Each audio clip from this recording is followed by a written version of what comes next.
Hi everyone, this is Kyle Sears with ZOLL Medical. Today's ZOLL Zenix tips and tricks video is going to focus on exporting and importing configuration files from the ZOLL Zenix device.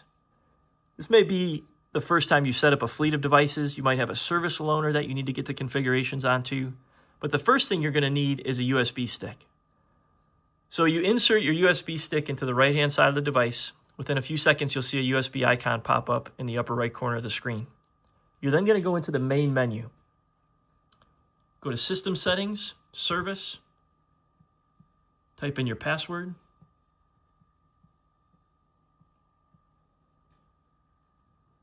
Now the main menu pops up. Your System Settings menu is going to allow you to choose Configuration Import/Export. So we're going to tap on that. Now, within this menu, there's also a configuration password. That doesn't necessarily have to be the same password that you use to get into the system settings. I keep it like that just for consistency to make it easy. But it's important that you know whatever the configuration password is here on the device that you're exporting the data from has to be the same password that you use on the device that you're importing the data from, otherwise it won't work properly. So I've done that already. I'm going to export to USB. You'll see a message pop up that says export to USB and then export completed. I can now take my USB stick over to the other devices I need to set up, and the configuration files can be copied onto those devices. So the process is the same when you get on one of those units. You take the USB stick, you insert it into the right-hand side of the device, you go to your main menu, System Settings, Service,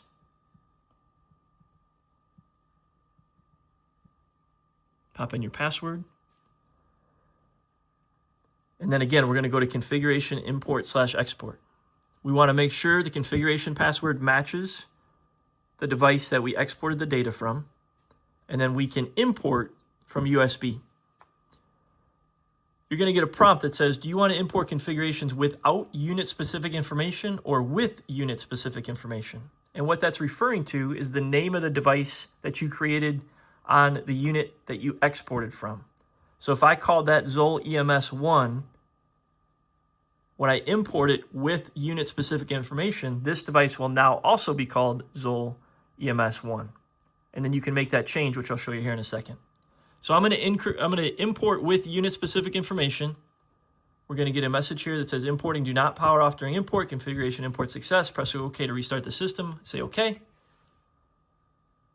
And then the monitor will restart. There'll be a couple things that you want to be aware of when you import configurations from a configuration file. One is the name of the device, right? We just talked about how it's going to carry over the configurations of the template monitor. So we want to go into the main menu, System Settings, Device Info. Mine says ZOLL EMS1. Now, if this monitor is going to be on ZOLL EMS2, I can just go in here and rename it just like that and save it.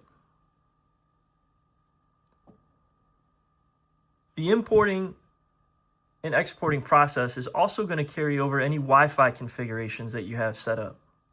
So within a minute of when the monitor gets turned on, you'll have the ability to go in and define which Wi-Fi hotspot, if there's multiple options, that you want this particular device to connect to. That's going to allow you to upload data successfully, transmit 12 leads successfully as well. So we want to go in here. Once we see that little icon pop up, main menu, communication, Wi-Fi profiles. Pick out the one that you want to connect to. You're then going to go to distribution list. And once you've created, once you've selected your Wi-Fi profile, you'll see that Wi-Fi indicator light up white. And we're going to go to distribution list, 12 lead distribution list. Now this is going to allow you to pull in the list of hospitals that you have pre-configured through ZOLL Online. So I hit update, it's going to connect to the server, and we have our list of hospitals now available to transmit 12 leads to. So that's the whole process. Hopefully that helps. Please let me know if you have any questions. Thanks for your time.